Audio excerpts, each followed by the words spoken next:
السلام عليكم ورحمة الله. حياكم الله مشاهدينا. wararka maanta aan idin hayno waxaa ka mid ah Arsene Wenger oo ka fariistay tababarnimadii naadiga Arsenal kadib markuu 22 sano oo mashwaarkiisii socodkiisii dheeraa uu ku haystay naadigaas waxa ka go'aansatay inuu iska fariisto xilligii iskaga tago mas'ibkaasi warkaasina wuxuu ka cadaaday website electronic ah oo uu leeyahay naadigu go'aankaas isagu gaadhay markuu saani wax uu eegay dhinac kasta ka eegay inuu xilligeedii ay tahay ku munaasib inuu ka fadhiisto markaa ciyaartaas muusimkan ka soo socda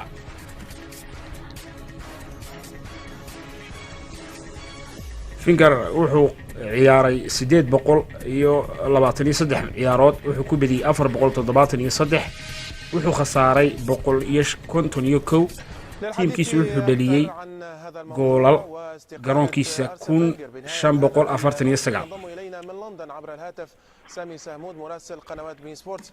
سامي مساء الخير.